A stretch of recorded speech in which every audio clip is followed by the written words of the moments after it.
Look, I told you everything. What's going on around here? It's like everybody is Damn it. I think drink no longer stirs me. Please, leave me alone. You best talk to Tom. You again. What can I do for you? Tom, talk to me about the visit from your old friend, William. Yes, Will came by tonight, but he's not my friend anymore. Why lie to me if he is not your friend? I didn't lie. I said you were my only unannounced customer, and that's the truth. Who is he? William. Just an old sailor who loves his gin too much. He worked for years at the canning factory before it closed. Is he dangerous? Yeah.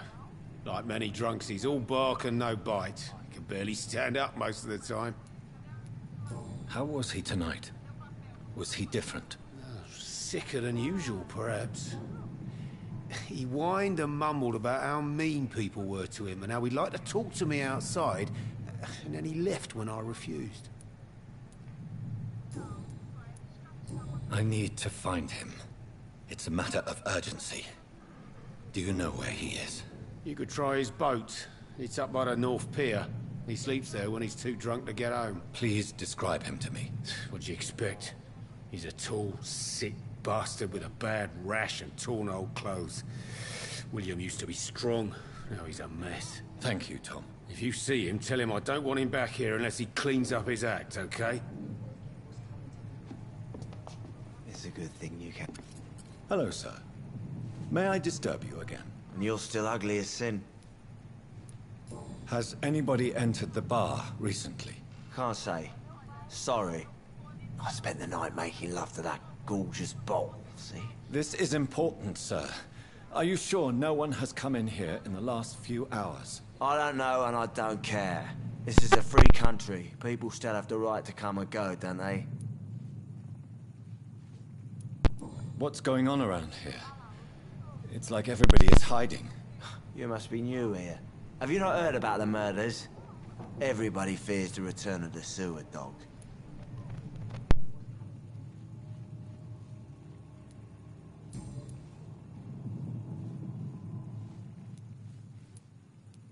I'll leave you to your bottle then. Are they stupid or something? I've never even been to India. Please, leave me alone. Boa noite.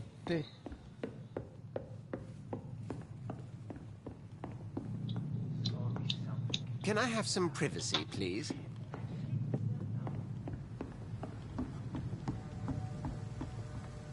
Obrigado, Samuel.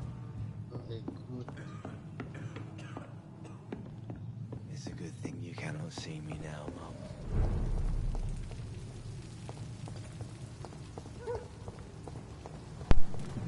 É, Marcão, tá ficando velho amanhã, né? Ixi, 34 aninhos. É, isso não é nada, né?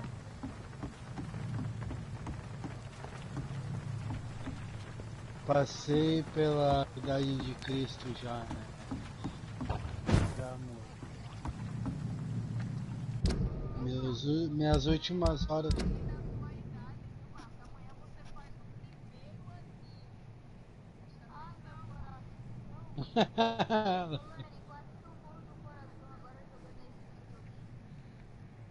Green Hell.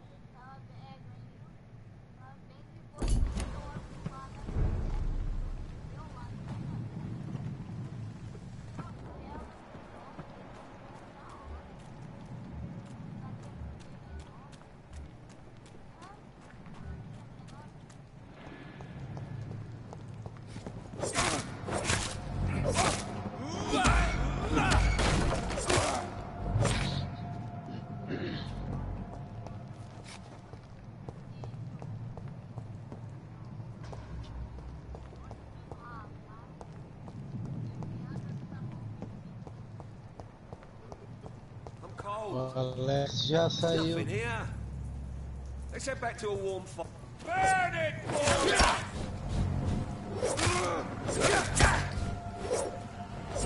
You'll pay for this, you ugly fucker!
Amor.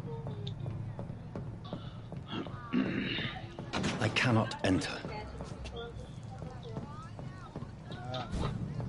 Over there!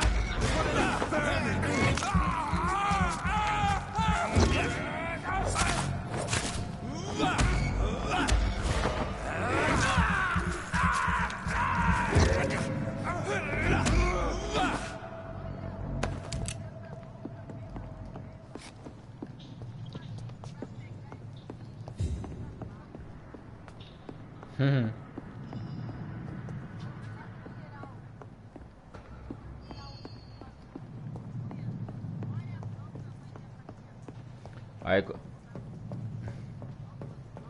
It's locked. aí,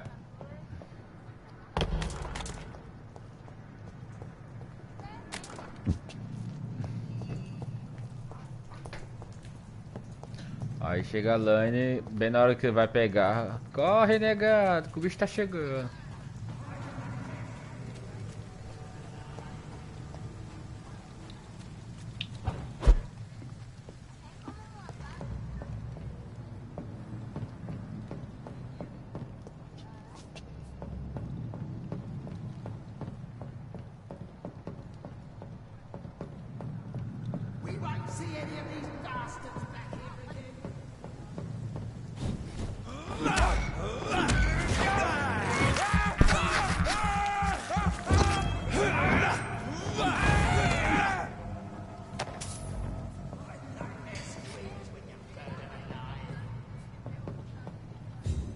See that? Got one of them here.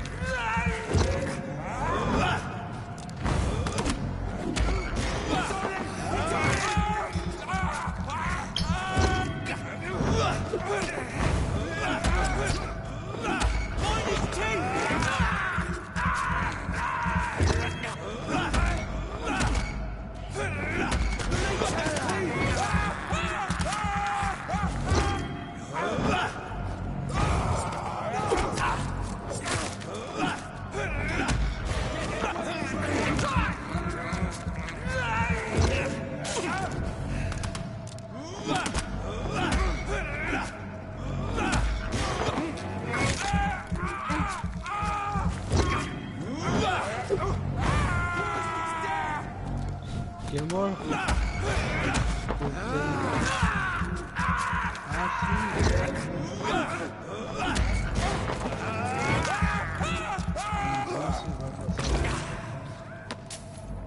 Nem deu, né? Aqui não.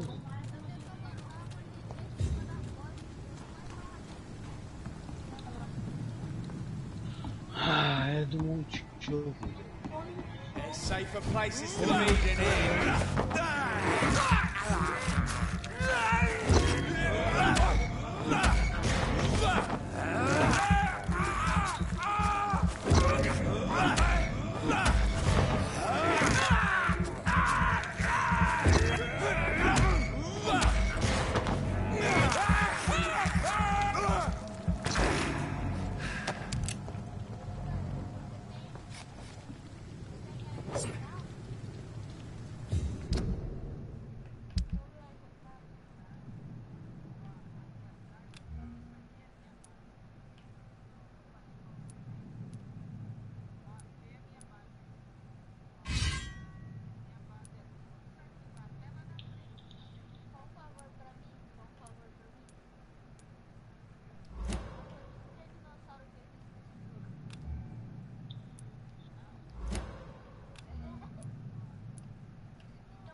locked, all right.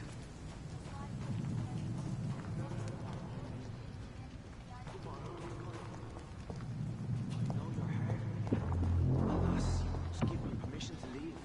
I'll not betray your trust. First, you see, I need a drink. I'm so thirsty. William, as one... It's locked.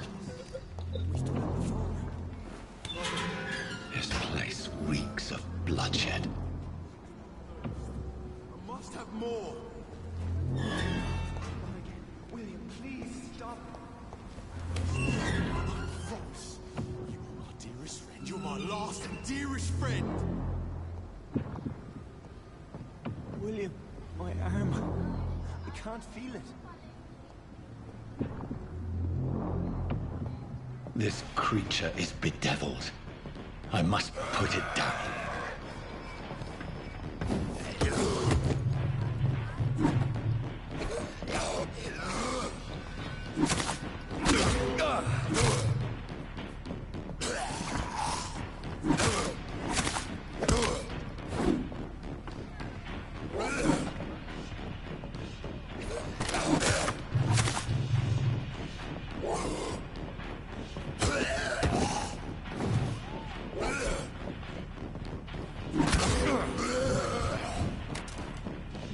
Hey, Guillermo.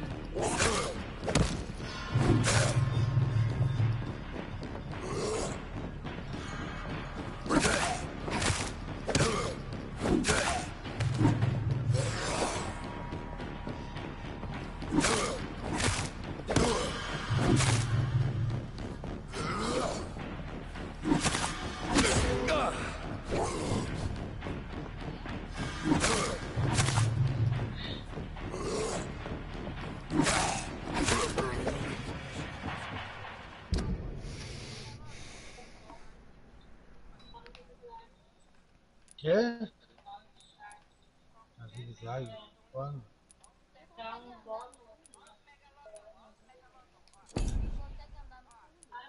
Sí, Oh, porque tá nova, você tirou esse ano.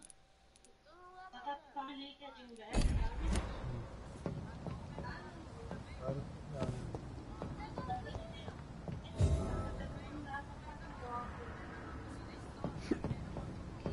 William, please.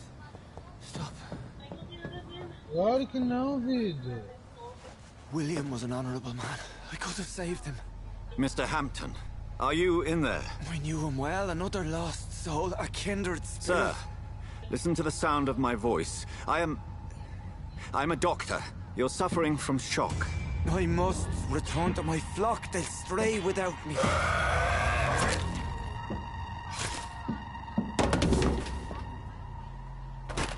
Remember, certain skulls are every bit as resistant as we are.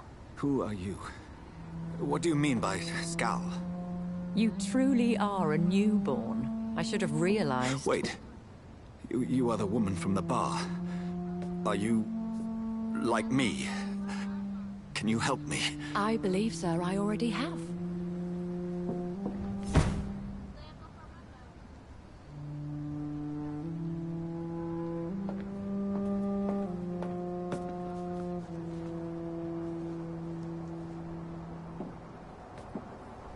By George and the Saints, you've solved the mystery of these terrible murders. Patience, good fellows, I've come to offer help. Just give me a moment to secure my boat. We can leave this awful place. William was not the evil man they claimed. He was just taken by the thirst. He needed his drink. This man requires medical attention. We'll see he gets to the nearest hospital. No, please, I must tend to my fold. My flock needs me. Yes, sir. Go with the good Dr. Swansea. He's resourceful, and I'm sure he'll take good care of you. You'd best come as well. The sun is soon to rise, and you'll need a place to rest. I just need a moment. If I can learn something about what has happened to William, I'll be a step closer to understanding what happened to me. Vai dar um som com isso.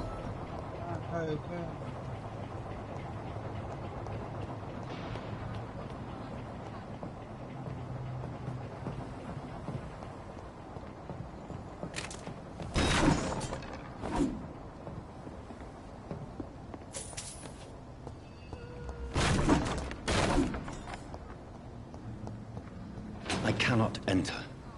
It's locked, all right.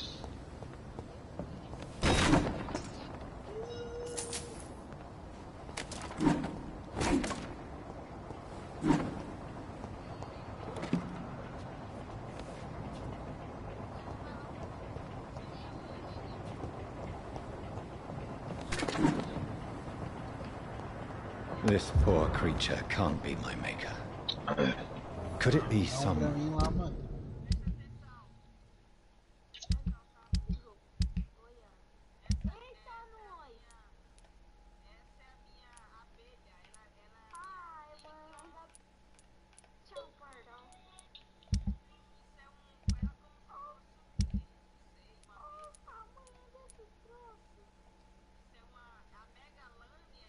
subspecies of vampire? I must find a place to analyze the blood.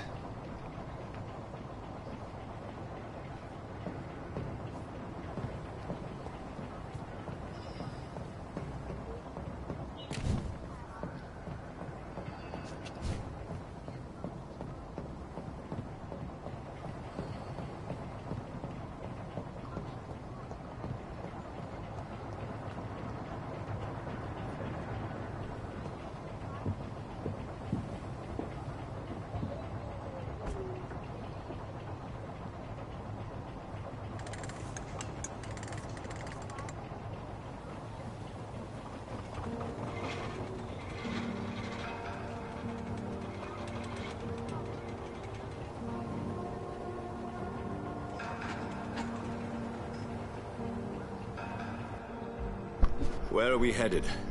We're on our way to the Pembroke Hospital. It's just across the canal. They'll have a bed for poor Mr. Hampton. William was... what manner of creature was he? Predator, prey, villain, and victim. Who can say? The important thing is that he's been stopped. Duly noted. And the woman? What... who is she? What woman? Oh, don't play me for a fool. You used me to locate that skull. You must know who she is. And I thought you a gentleman. You shouldn't talk about a lady behind her back, but I will tell you she values her privacy. Were London as peaceful as she appears from the middle of the canal? If only that were the reality of the situation. To be honest, I've always tried to avoid this part of town. Pembroke Hospital is the last bastion between the rest of London and the epidemic. The flu has decimated the East End and the war still rages. Welcome to the front lines of a plague. This is where you work, Dr. Swansea? I am the administrator of Pembroke Hospital.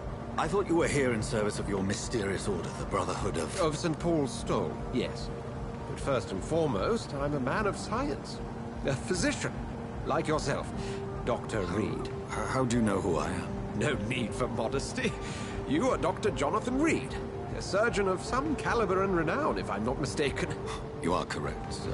I knew it! I had my suspicions. But when you took the blood sample from the corpse of poor William, I was certain.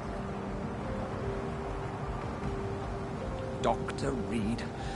Marvelous. Have we met? I attended 3 of your seminars before the war. I have the utmost admiration for your research. And what a turn of fate. England's most esteemed blood specialist returns to London a vampire.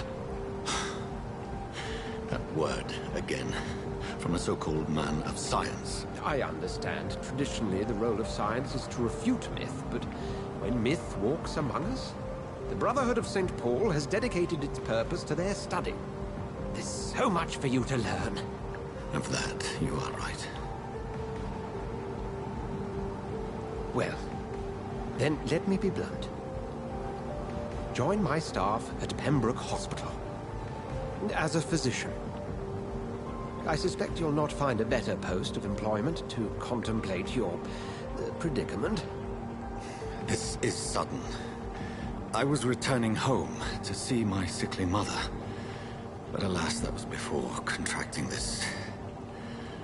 affliction.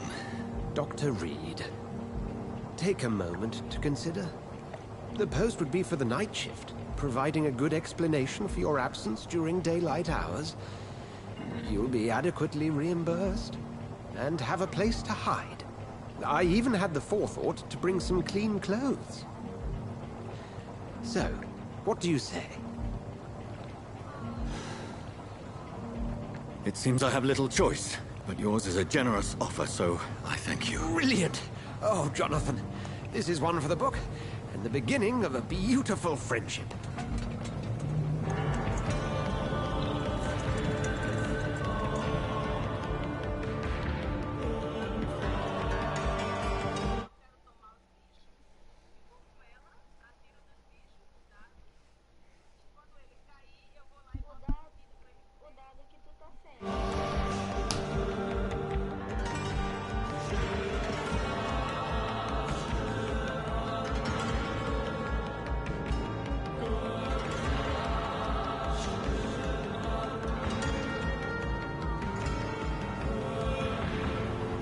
Dr. Swansea, thank goodness. I was beginning to be concerned. Worry no more, Nurse Crane, for I bring good news. Oh, Doctor, what a night. We lost 2 more patients. Nurse Scow said she couldn't take it anymore and resigned. Yes, well, I'll make a new rota in the morning. In the meantime, find a good bed for Mr. Hampton. Be sure to pay attention to his needs. Of course, Doctor. Oh, and Dorothy? Yes, Doctor? Dr. Reed here has just returned from the front. He served King and Country and will be joining us here at Pembroke. We're very lucky to have gained a surgeon of his talent, and one so experienced in blood transfusions. That is good news indeed, Doctor. Oh, yes.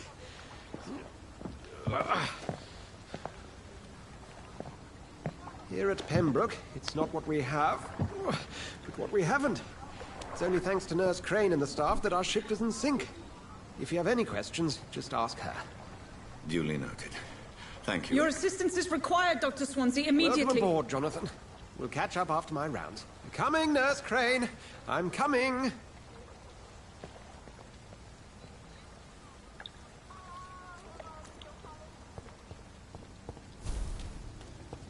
It's locked.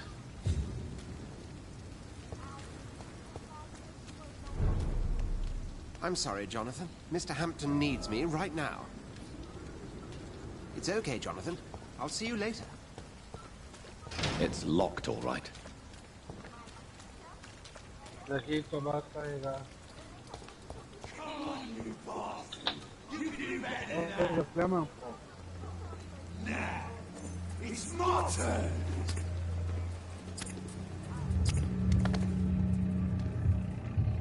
Rotten or Christine, each heart contains the seed of life. Drink at this river, try it all.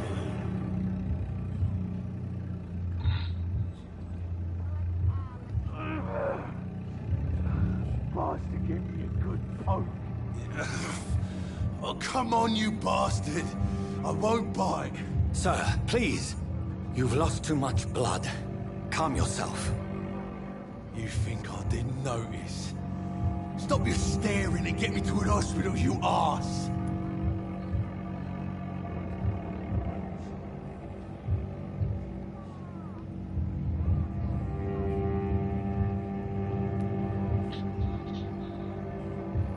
I've a mind to let you bleed out. Good luck then, sir. All right, sorry. I am in pain here. Me guts are spilling out onto the street and you're yabbering on. Yes. That's a very nasty wound you've got there. Take my word, I am a doctor. Dr. Jonathan Reed. Name's Clay Cox.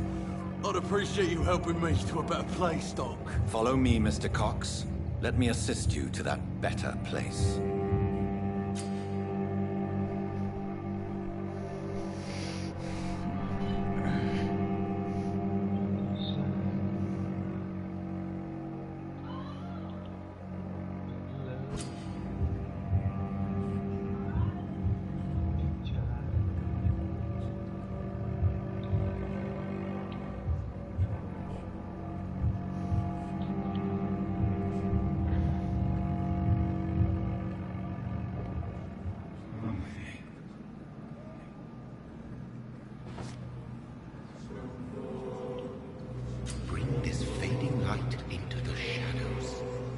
dance with him the dance of life and death.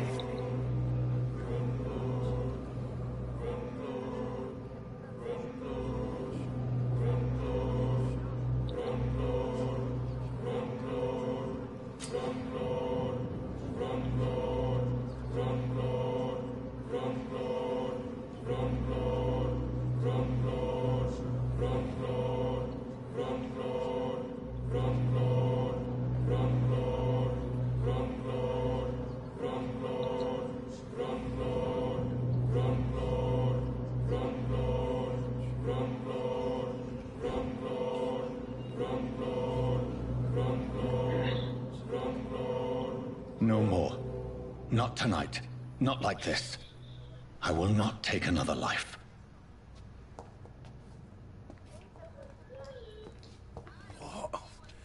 What happened?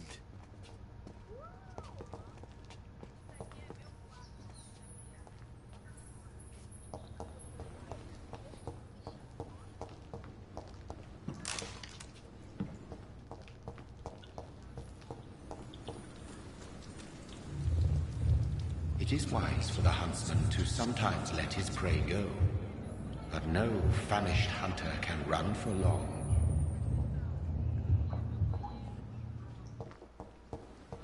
Did I black out? Whoa, I feel giddy.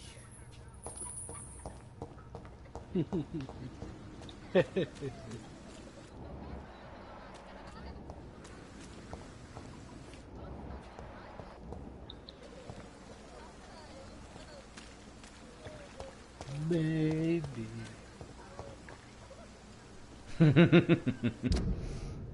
That's hilarious. Baby.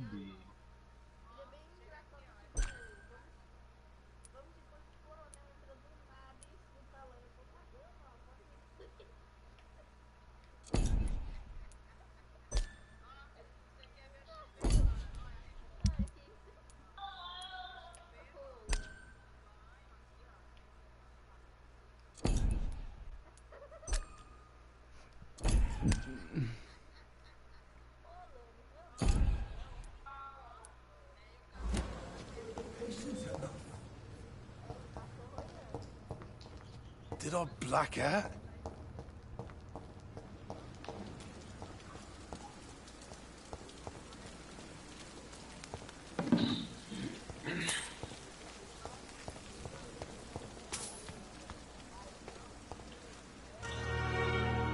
Baby.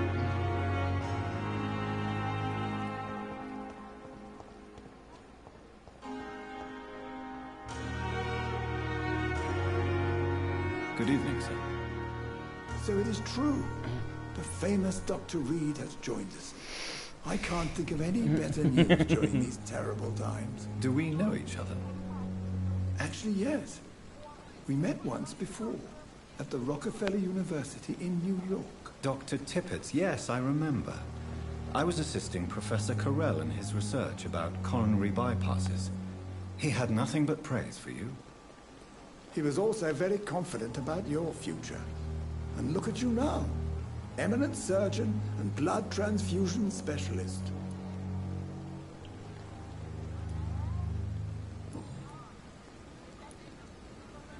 What is the Pembroke Hospital situation?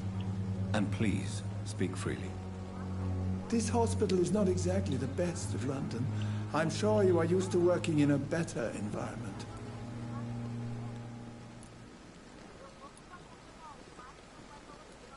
It's more than enough. In any case, the personnel of a hospital are much more important to me than the building. Don't be misled by appearances, Dr. Reed. This hospital does not lack talented people. It just lacks hope.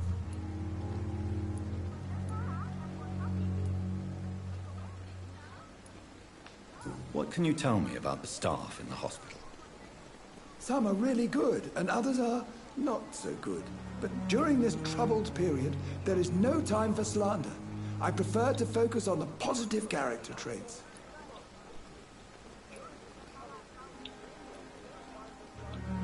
Any opinion about the management? I I don't always agree with Dr. Swansea's reserve, but I must admit he does all he can to keep this facility running during this crisis. Ah, yes, the burden of command. I was fed up with this concept while serving as a medical officer. Don't get me wrong. Swansea's a good administrator. I just wish he would get out of his office down again. Tell me more about cherished people, then. Nurse Brannigan is a pearl. She is the most helpful and dedicated nurse I've ever worked with. A clever and cheerful woman. You really seem to admire her skills.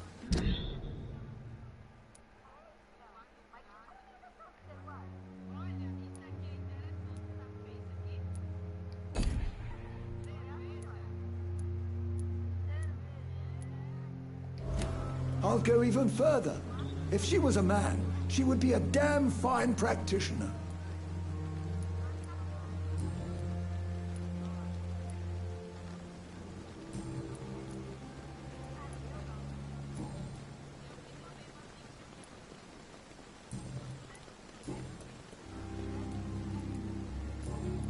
Tava querendo abusar da Lani. Goodbye, Dr. Tibbets.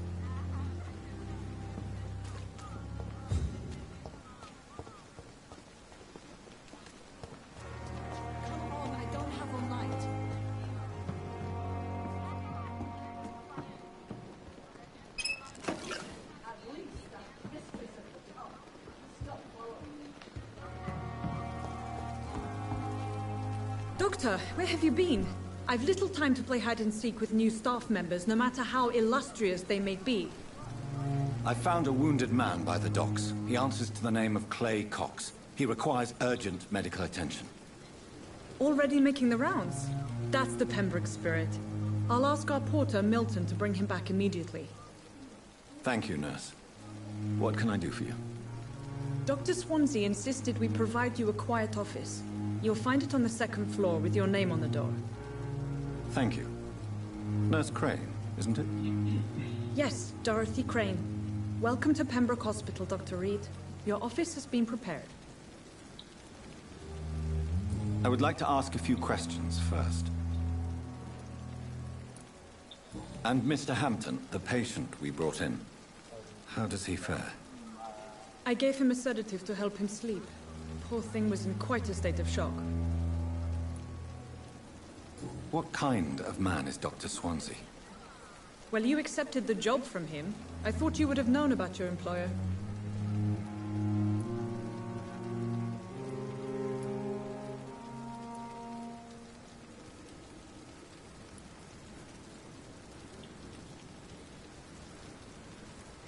Apologies, I've only just met him the once.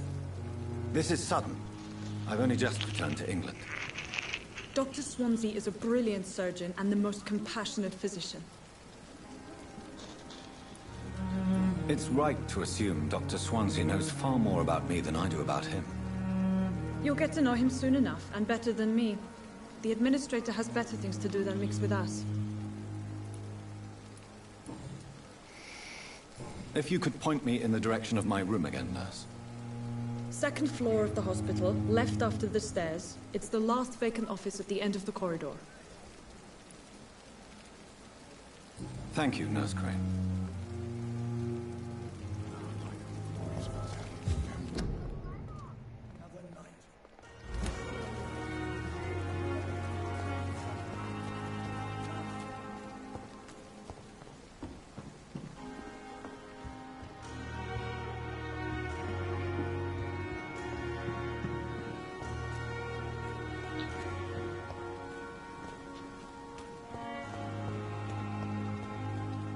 Eu não tô ouvindo. Ah, tô.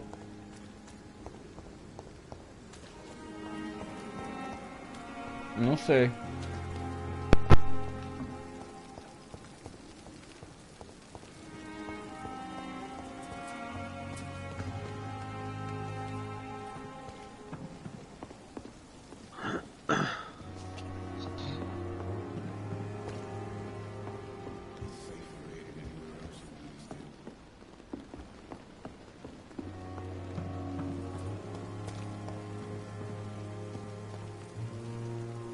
Good evening, sir. I'm Dr. Jonathan Reed. I'm new here. I've already heard about you, Dr. Reed. I'm Milton Hooks, the ambulance driver for this shithole of a hospital. That's quite a blunt introduction, Mr. Hooks. You can call me Milton. I like to speak my mind, Dr. Reed. Perk of the job. Don't judge me, and I won't judge you. I'm not sure I understand what you're talking about. Well, I'm no doctor, but I'm pretty sure a gun can't be used as a surgical instrument. You have a keen eye. I learned to shoot during the war, and have carried one ever since. Old habits die hard. No need to explain, Dr. Reed. And if you ever need a better gun, remember, I may have something for you.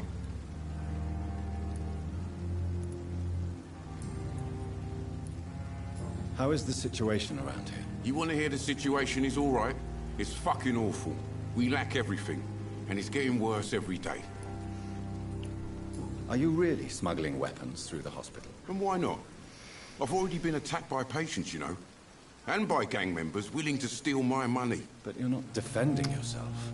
You're selling guns to civilians. You keep people alive your own way, Doctor. I offer them another way to protect their health. So what do you do exactly in this hospital? Apart from smuggling guns, I mean. I've been an ambulance driver since... too long, I guess. I bring sick people here night and day. It's a dirty job, but I get it done. Most of the time. Since you're on the front line, how is the sanitary situation in this vicinity? It's a complete disaster. It's even getting dangerous to enter some streets or buildings. Even the locals attack you. It sounds like things have been a bit rough recently. What's happened? Yesterday I got attacked by the patient I was bringing in. I escaped through the hospital's garden, but I lost my wallet when I was running. You left an infected patient outside the hospital? That's incredibly dangerous. Go there yourself if you want, but be careful, Doctor. I'd rather not bring your dead body back.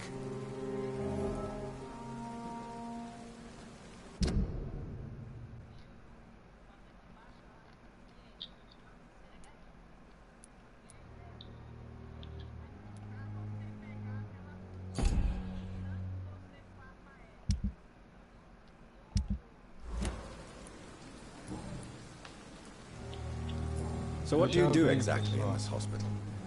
Apart from smuggling guns, I mean. I've been an ambulance driver since... too long, I guess. I bring sick people here night and day. It's a dirty job, but I get it done. Most of the time.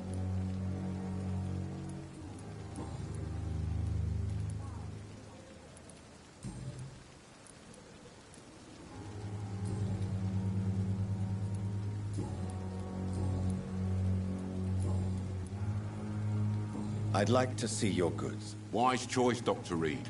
A reliable gun is what everybody needs these days.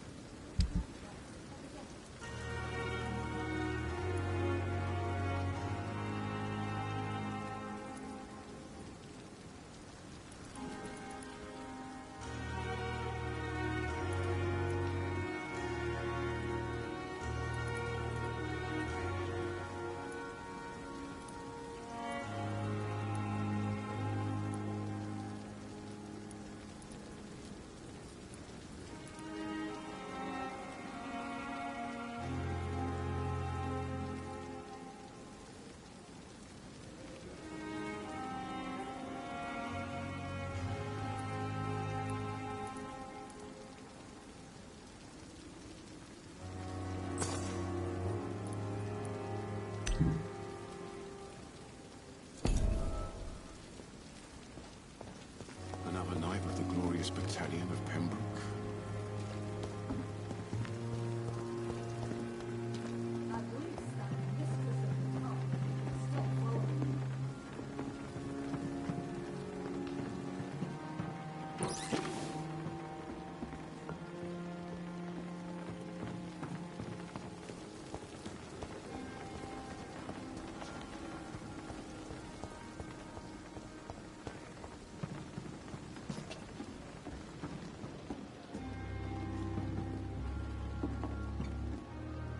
Good evening, nurse.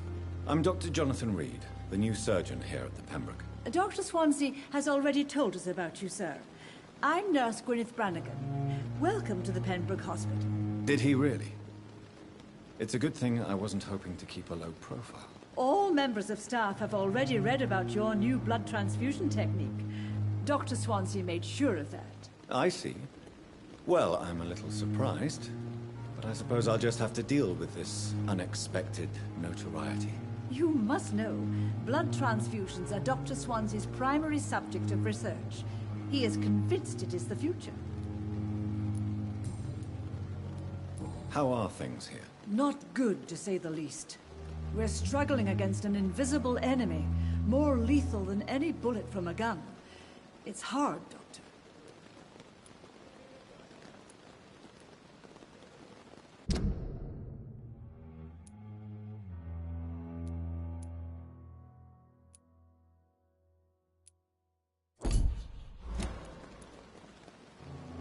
An invisible enemy? Quite a poetic term for a disease, especially from a nurse. Sorry, Doctor. These last few weeks have been exhausting. We could all do with a good night's sleep. Do you think this hospital can survive the epidemic? We are all volunteers here, and we're trying to hold fast, but how do we beat an invisible killer? Some nurses have already resigned. I'm not familiar with all the staff yet. Perhaps you could help me. Brilliant professionals, most of them. Dr. Swansea has a gift for recruiting talent. Most of them. Is there a problem I should know about, nurse? It would be inappropriate for me to speak ill of a colleague. Is there anyone that stands out? Well, I have never met someone as dedicated as Dr. Tippett. He should be a standard for us all here. If only he were younger. Why should his age be a problem? I guess it's fair to say he's always pushing himself to the limits. He just doesn't know when to stop and get some rest. Nurse Brannigan, if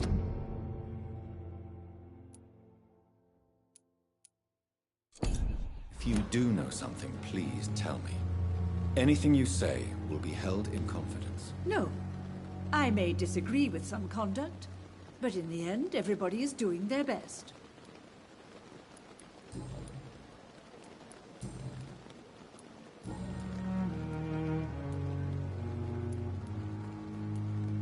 Why does Dr. Tippett claim you're the main reason he keeps working, despite his fatigue? If it wasn't for him, I probably would have left the Pembroke years ago. Dr. Tippett does not think of you as just a nurse anymore, does he? If you're suggesting he's not taking my gender into consideration when it comes to medical practice and knowledge, I really hope he doesn't.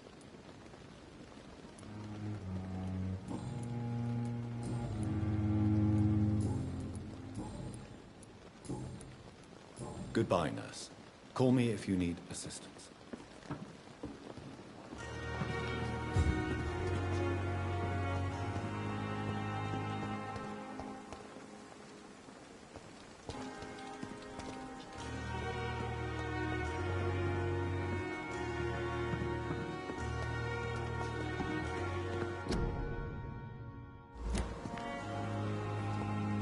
Dr. Swansea is right. This place seems perfect to conduct my research.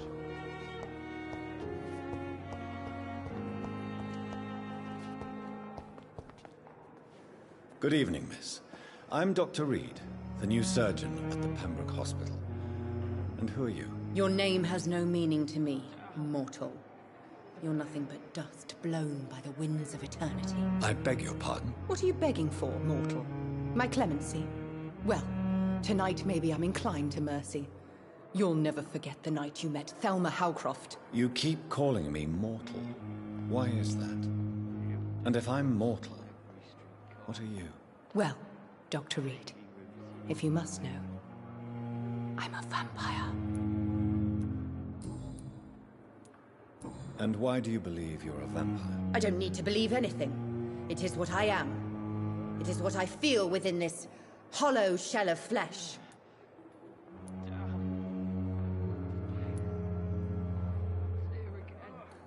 Please, describe to me how you feel. What is it like to be a vampire? I can hear my body crumble from the inside as my flesh cracks and fades. I sense the last pulse of postulant blood within my drying veins. I need new blood.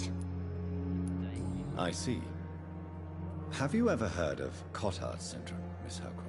Never. It's a mental illness discovered by a French neurologist named Jules Cotard. The affected patients are delusional. They believe that they are putrefying, that they are dead, a ghost or a ghoul, or in your case, a vampire. Delusional, you say? Oh, sad and petty mortal.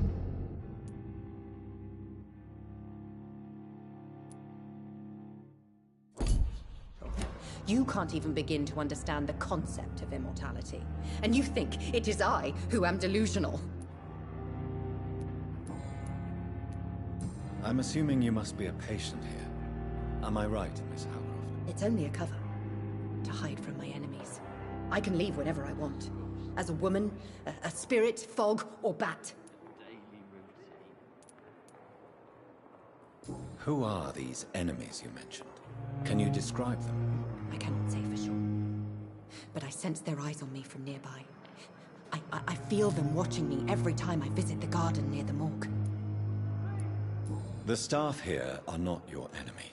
They're here to help you, to care for you. I'm not speaking of the doctors in white. I'm speaking of the men and women who hunt me. For I am a vampire. I see. Don't worry. These people will not find you here. I'll personally make sure they leave you alone. Thank you, mortal. But do not interfere with them, for you are no match for those that hunt me.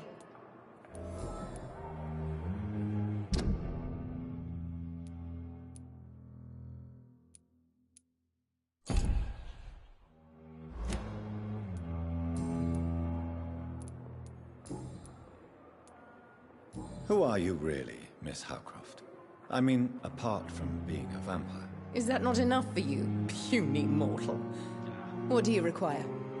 Proof of my powers? I'm curious to know who you were before becoming a vampire. No, it's such a long time ago, I don't remember. Centuries of unholy life can have strange effects on one's minds, you see?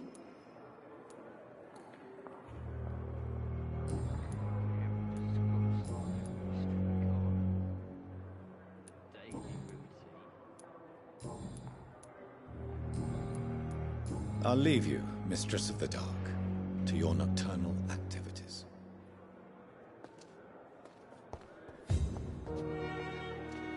Good evening, sir. Can I help you? Unless you're here to fix my face. No. I don't think you can help me. I'm Dr. Reed. I've recently taken the position of head surgeon here.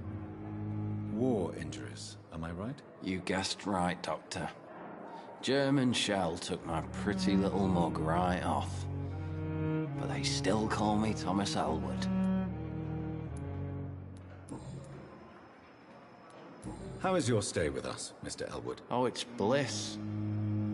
I just escaped death in the trenches to be surrounded again by the moans of the dying. Can I ask you precisely why you're a patient here? It's the pain, sir.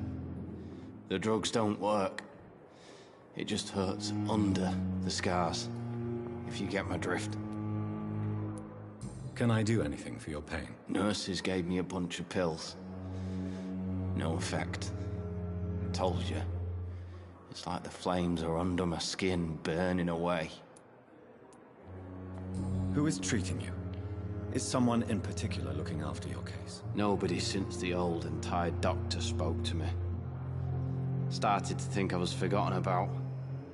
Wouldn't blame you. You don't seem worried by that. My face hurts so much more when I smile or cry. I've learned it's easier not to speak. But be assured I'm smiling inside.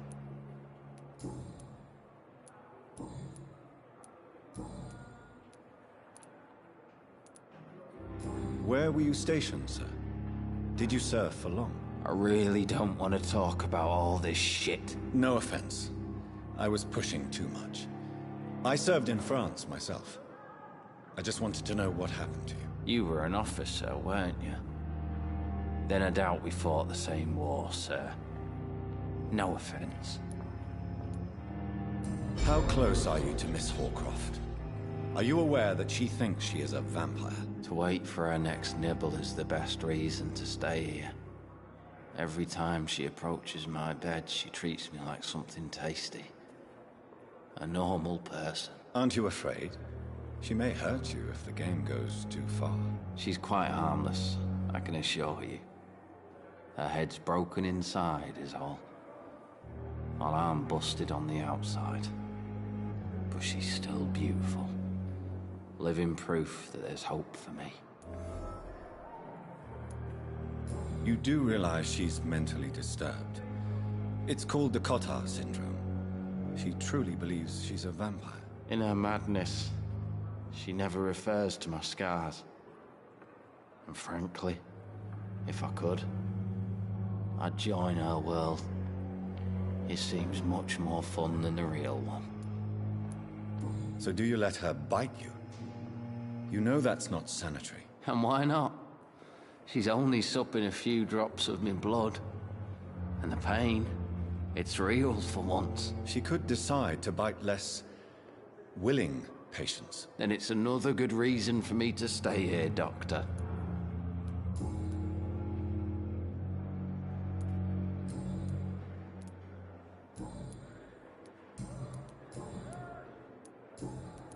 Goodbye for now, Mr. Elwood. Damn. The pain. It's here again. Good evening, Mr. Elwood. Evening, Dr. Reed. Goodbye for now, Mr. Elwood. Feel disgust on every street corner. I cannot enter.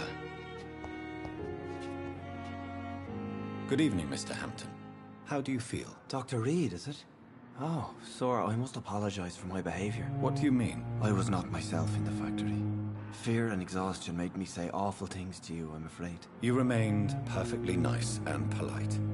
A little delirious, perhaps. But who wouldn't be after enduring an abduction? Thank you, Doctor. That's a relief. Now all I need to do is rest and return to my flock. How did you end up in William Bishop's den? I had received alarming news about his recent behavior. I went to his place and he refused to let me go. Why did he abduct you? William was an alcoholic. His addiction suddenly changed to blood. I don't know why. Just like a patient I met here. This Miss Hawcroft. You dared to enter this awful place alone. You're a hero, Mr. Hampton. Or a fool. I'm just a man trying to help his friends, Dr. Reed. William Bishop was a conflicted soul, searching for light. Do you know Tom Watts, the bartender from the Turtle? I met him before I found you in the canning factory. Tom? Yes, of course. Always the helping hand, good old Tom. Without men like him, corruption and despair would have wiped out the East End long ago. People are still in despair. How could it be otherwise? The authorities have left us all to rot in this contagious nightmare. No drugs, no advice, nothing. It's a damn shame. Who should I avoid in this part of town, then? Any particularly evil figures? Not really. Most men and women are just doing their best. And it's not my habit to speak ill of people I know, Doctor.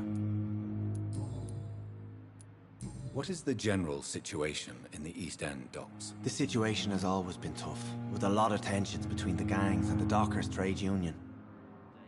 The wet boot boys are very nervous since they lost their leader. Who leads the gang now? Since Clay Cox went missing, it's his wife Edwina who runs the show, with the assistance of her minion, Booth Digby. Has the gang been threatening you? Ah, no.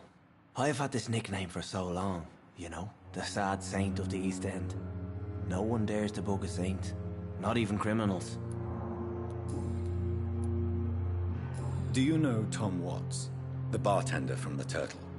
I met him before I found you in the canning factory. Tom? Yes, of course. Always the helping hand, good old Tom. Without men like him, corruption and despair would have wiped out the East End long ago.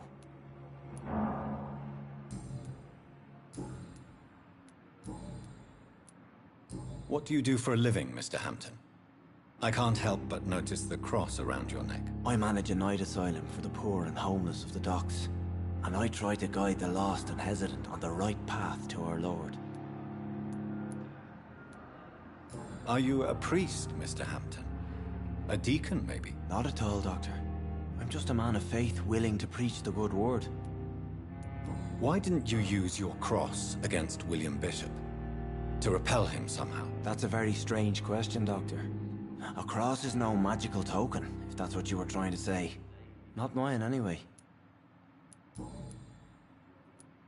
Have you made friends since you arrived? Not really, but I recognize Miss Harriet Jones. I knew her when she lived by the docks. That poor woman had such a miserable life. You never came to see her here at Pembroke? Receiving visits when sick can be an important part of the healing process, you know.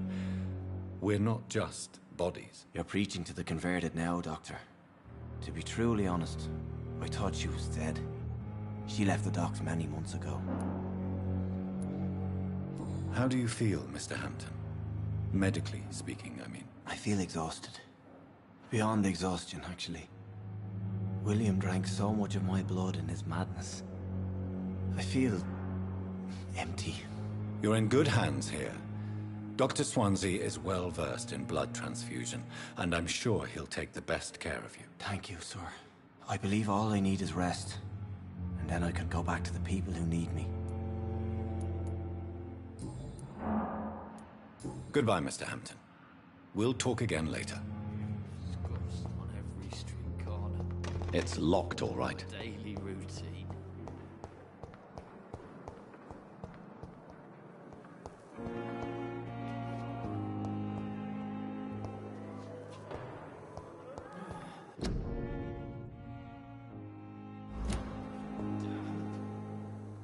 Good evening, Miss Howcroft.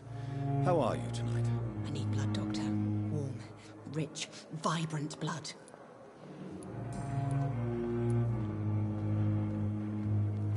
Tell me, Thelma, why do you feel so attached to Mr. Elwood?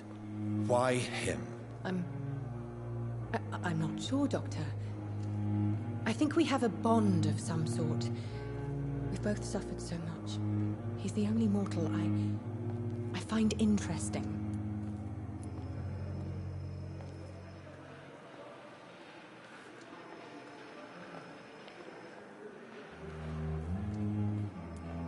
Would you say you and Mr. Elwood are romantically involved? No. No, Thomas is a delicate soul. Even though he disguises it. But I am not the woman he needs. No, for I am a vampire, Doctor. Do you plan to make him a vampire too? Of course not. How could I inflict my curse on anybody else? I'm not that cruel, Doctor. Lenny! Tô te ouvindo, pode falar. Levantei. Vou entrar daqui a pouco, eu vou pra ver de novo.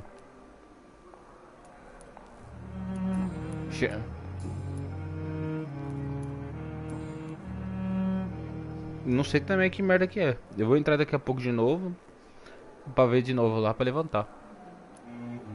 I'll leave you, Mr.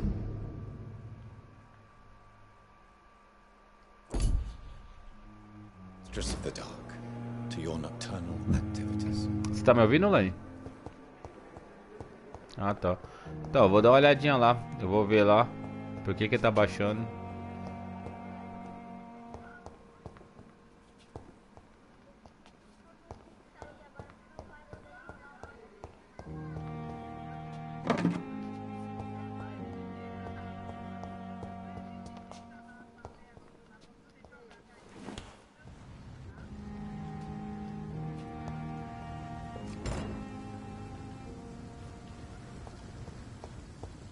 Até mais, até mais.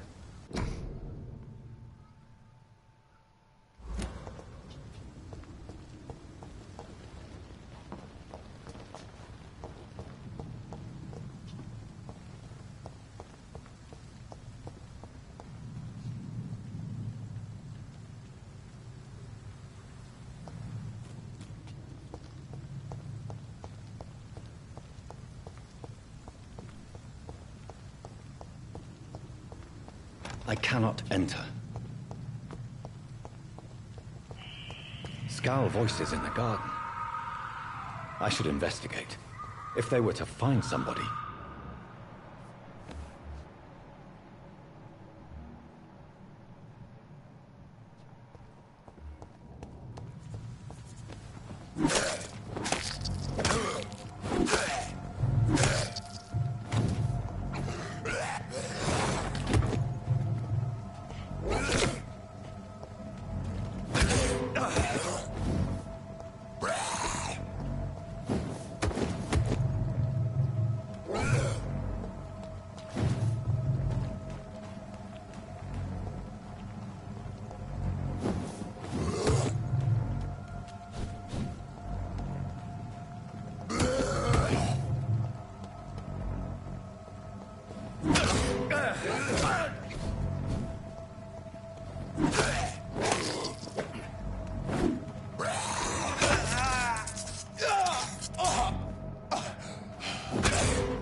Ah, de novo.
Oi, caramba.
Thelma Howcroft said she was being watched by vampire hunters.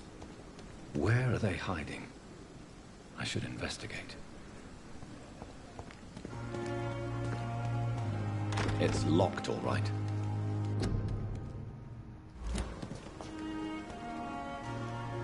Good evening. I'm Dr. Reed. Always a pleasure to meet a colleague, sir.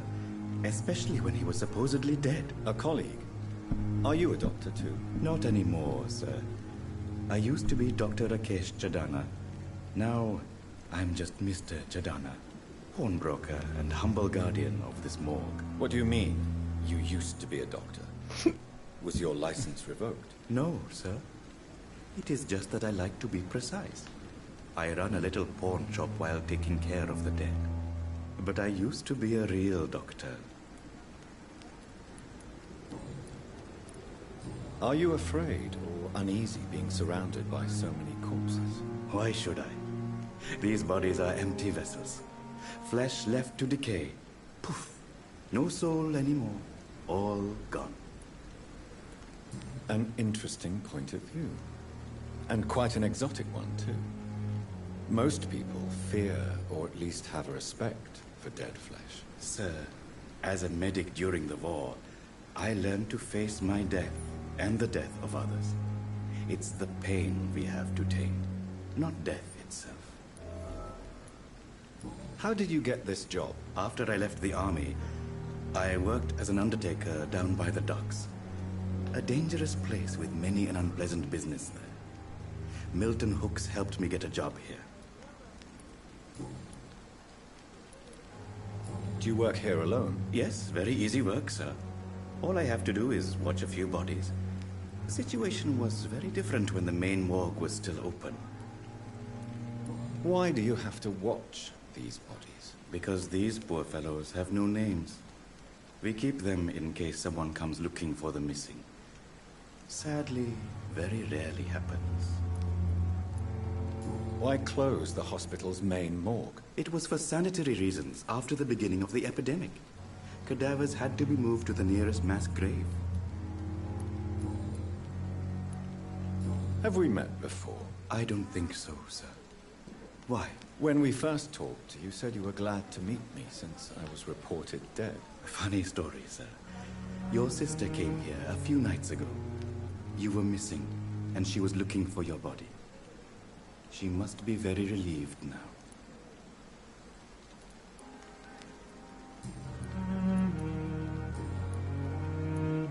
A pawnbroker? I expect you get all types of people here. Yes, sir. All kind of people. For I sell all kind of goods. Who comes here to trade with you? It's very unhygienic, even unsafe. Diseases can spread. For the customers, for the hospital. I'm very cautious, sir. I've been a doctor, remember? And all my clients are good people. In fact, I think I only know good people. What kind of goods? With the quarantine, it's not always easy to buy things. So I trade, I exchange. Some people sell, some others buy. I like to help.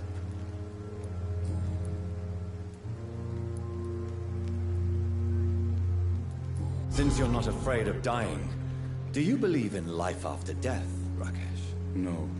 I believe we must do all the good we can while alive.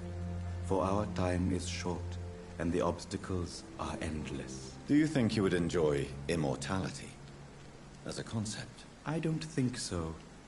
Don't mistake me. I love life, and I'd like to live a long life. But everything has to decay, sir. Even goodwill. Do you really believe goodwill cannot last? As I said, sir, everything decays. If I was to never die, goodness, I would be bored or worse. And I like to be helpful, sir. Quite depressing, wouldn't you say? Yes, but the good news is, we'll all die before losing our humanity, sir. So you're ready to die? No, I'm not. I don't fear death, for I won't see it. What troubles me is the pain my death will inflict to those I know. You're a wise man, Mr. Chadana. No, Dr. Reed. I am a foolish man. But I like to think otherwise.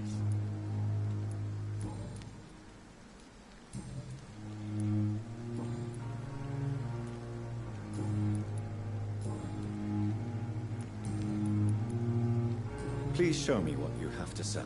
Of course. It's just trinkets and curios, really. But I'm sure they can be useful.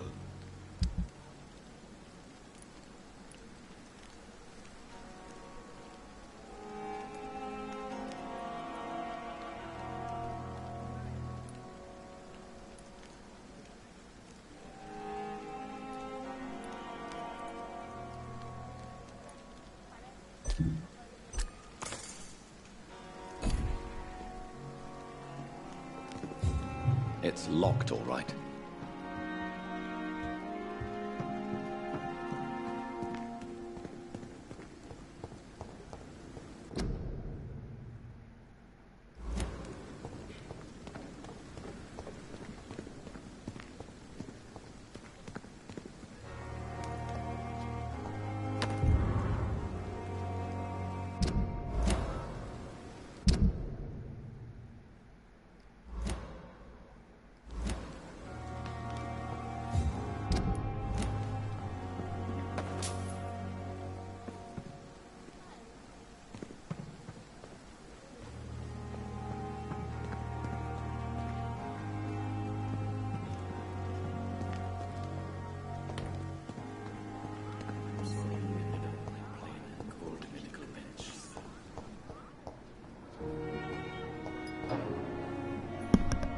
Good evening, Doctor.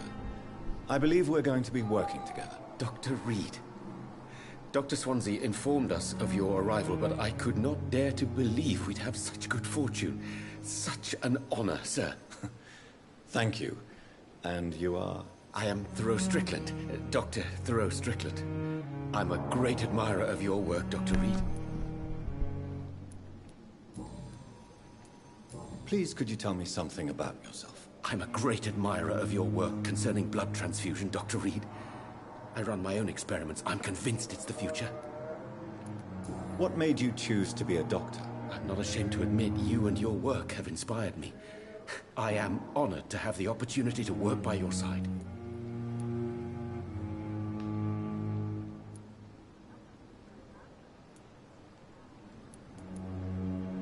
It's always a pleasure to share scientific and medical knowledge with someone eager to learn. I'll be glad to help you if I can. This epidemic may be the century's most terrible disaster, but I'm convinced that we, as doctors, are the only ones able to defeat it. I based my technique on my mentor's research. He helped me perfect my method. What is yours? I'd rather not talk about it. For now, it's just theories and first approach. My process is purely experimental and unsuccessful. As long as you're cautious and methodical, you may remain empty-handed, but you won't fail. You're not the first one to warn me, but I am convinced knowledge is the main weapon against the ravages of this epidemic. What made you choose to be a doctor? I'm not ashamed to admit you and your work have inspired me. I am honored to have the opportunity to work by your side. It's always a pleasure to share scientific and medical knowledge with someone eager to learn. I'll be glad to help you if I can. This epidemic may be the century's most terrible disaster, but I'm convinced that we, as doctors, are the only ones able to defeat it. What can you tell me about the Pembroke? Well, it has always been an honor to work with Dr. Swansea. But with your arrival, I can't think of a better opportunity to learn about blood transfusion.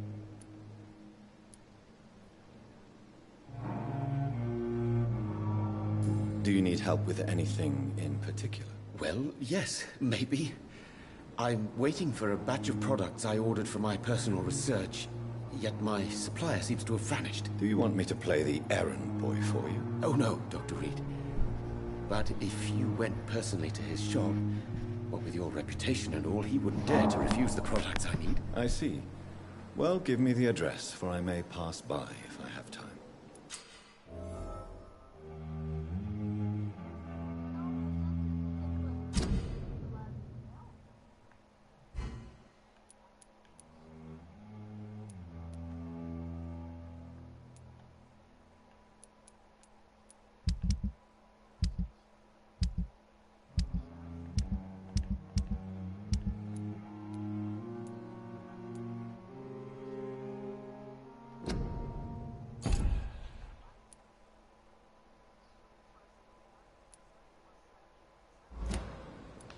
You seem quite optimistic.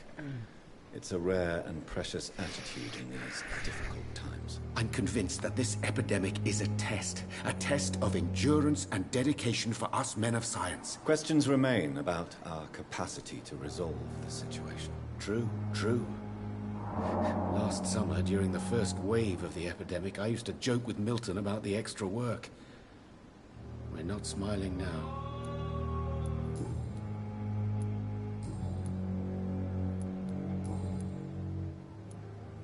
Tell me more about your willingness to experiment with new medical techniques. Harvey Fiddick is a patient suffering from a severe injury that could cripple him if not treated correctly. I'm convinced your blood transfusion technique could help him. What is it you really want? To save him, or to prove your point? Fair question. I want nothing but to save my patient, Dr. Reed. Especially since I know Mr. Fiddick's story.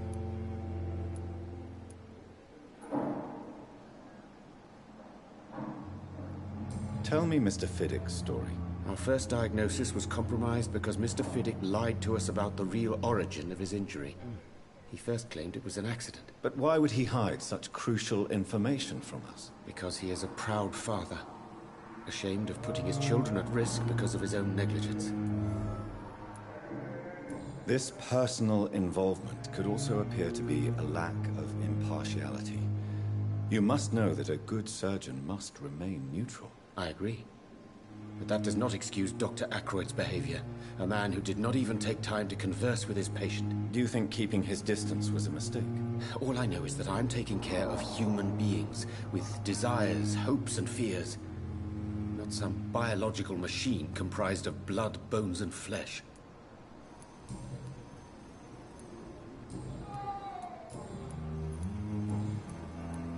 Goodbye, Dr. Strickland.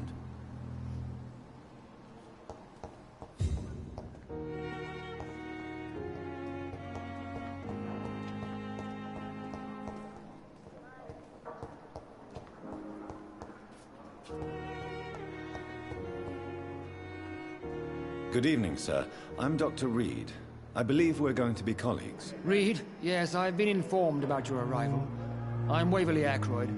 Welcome aboard, I suppose. Does my arrival inconvenience you in some way, Dr. Ackroyd? Let us just say that I don't particularly share Dr. Swansea's enthusiasm for hiring you. What we need here are reliable professionals, not overrated dabblers.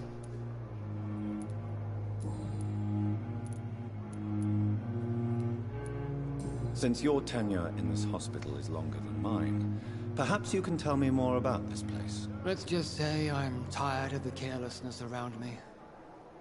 I have always respected the skills of Dr. Swansea, but over time his enthusiasm has become displaced. Carelessness? Exactly what are you talking about? We're here to save lives. The people who trust us are not volunteering for experimentation. They're here to be healed. I don't intend to run any radical experiments, Doctor. Even if I, as any good practitioner should, express an interest in pushing the boundaries of medical research. Modern medical methods were created through audacity and ego. But there are rules in our line of work, and they're here to protect our patients. If you have a problem with me, Dr. Ackroyd, please feel free to tell me. Dr. Swansea has imposed your presence on this hospital without asking anyone's advice. The benefit of his position. But I don't agree with it. I know we've never met before, but I believe this hospital could use all the help it can get. You will agree with that, I'm sure. Oh, but I have heard about you, Dr. Reed. Of course, you can't say the same about me, since I have not wasted my time courting the press.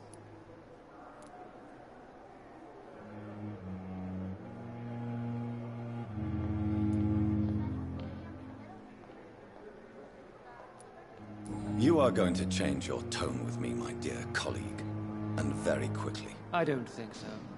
Perhaps you think yourself protected by Dr. Swansea, but I am still a free man, and I will speak to you the way I want.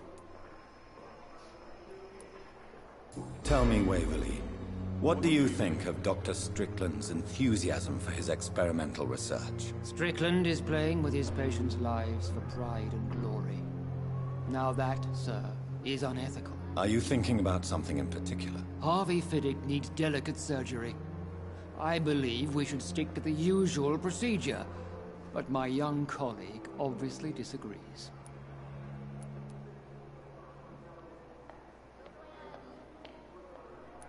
And are you not afraid that your rivalry with Strickland may be blinding you? Rivalry? I guess you could call it that. But I will never be childish enough to let my personal feelings affect my judgment. Why do you wish to lead this surgery? I strongly believe that Mr. Fiddick should not be butchered to test an unproven procedure.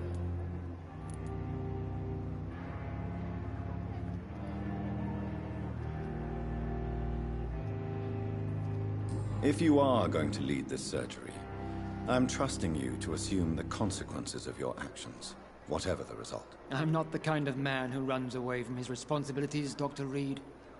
There is no need for you to be looking over my shoulder.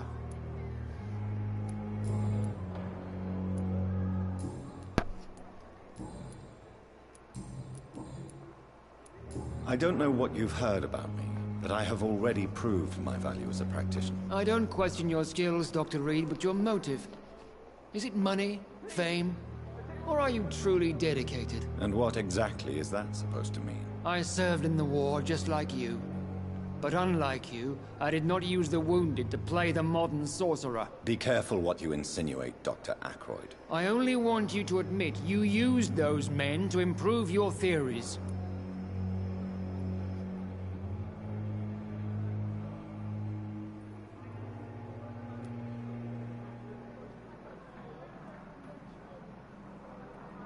I don't see any reason why I should justify my actions to you. That's true, Dr. Reed. The only judge has to be yourself. The question is, are you judging yourself hard enough? It seems you have bad memories of your military service. I refuse to see this industrial slaughter as scientific progress. War only reveals the worst in men. We can at least agree on something, Dr. Ackroyd.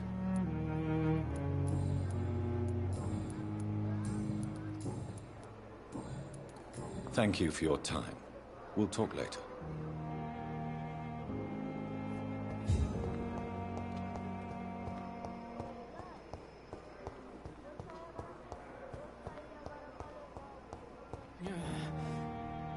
Hello again, Dr. Reed. I feel better already. Can I go soon?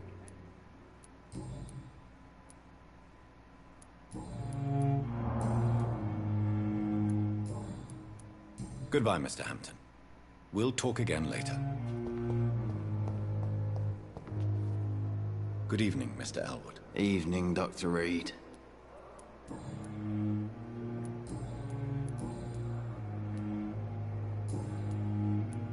Goodbye for now, Mr. Elwood.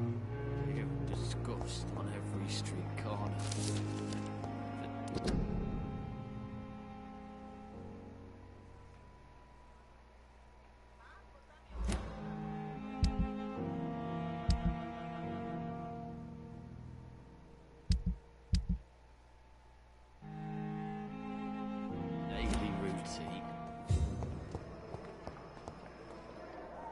Good evening, nurse. Good evening, Doctor. I don't think we've been introduced yet. My name is Pippa Hawkins. And I'm Dr. Jonathan Reed. Dr. Swansea has recently offered me a position in this hospital. Well, it's a euphemism that your help will be appreciated, Doctor.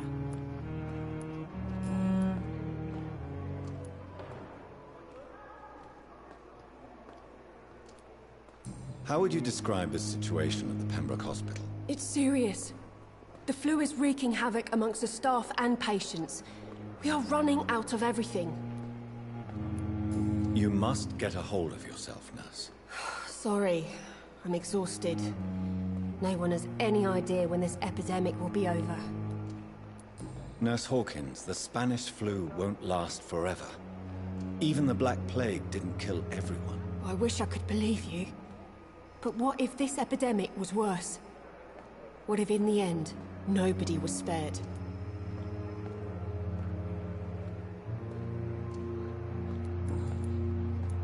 How long have you been a nurse? Well, long enough to see that the epidemic is winning. And no matter how qualified you are, Don't tell me you'll change that.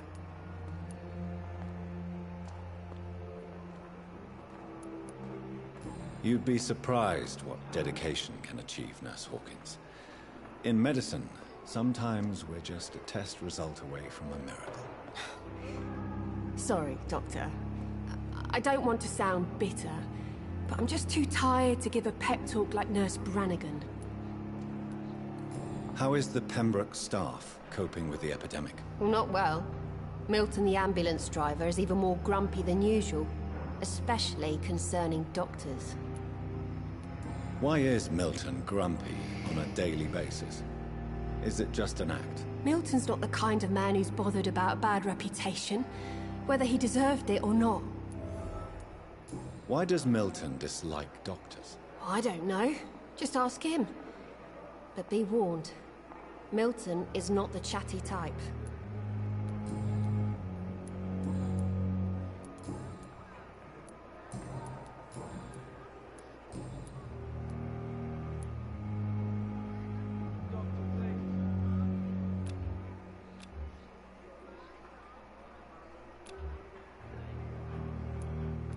Goodbye, Nurse Hawkins.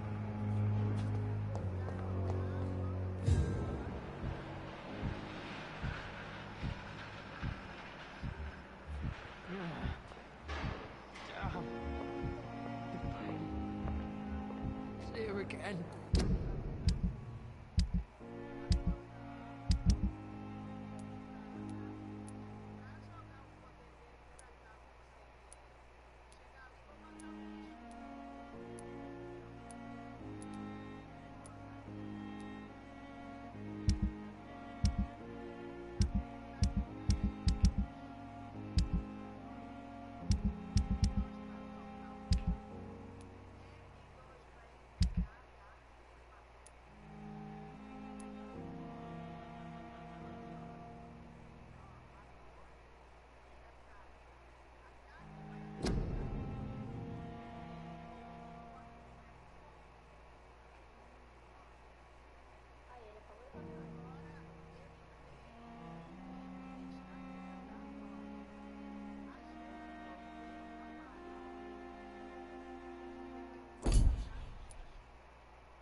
It's locked, all right. It's locked, all right.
Not now!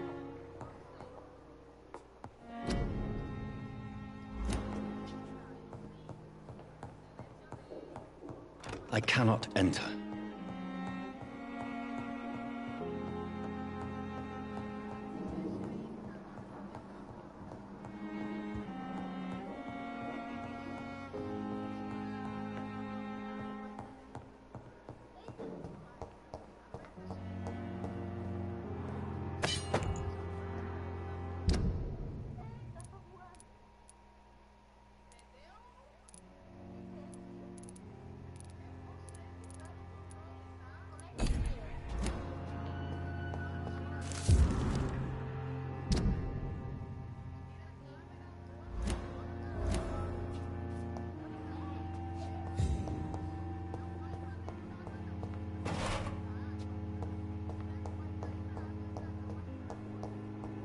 It's locked, all right. This must be the place. It's definitely away from prying eyes. Relegated to the shadows. A kingdom of my own. At least I won't be sleeping in a coffin.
William Bishop's blood is much more unstable than human blood and shows extensive mutation.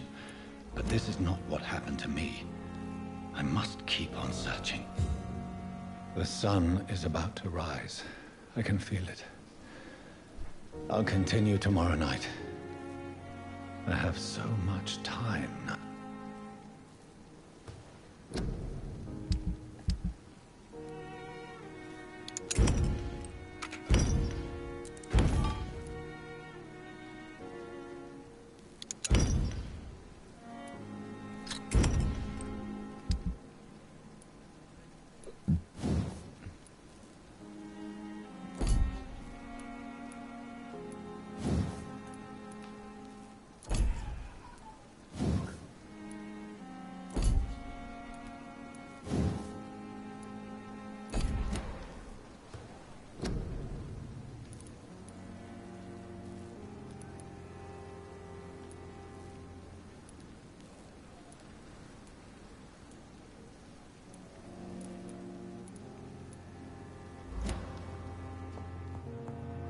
The flower's dying. It needs water.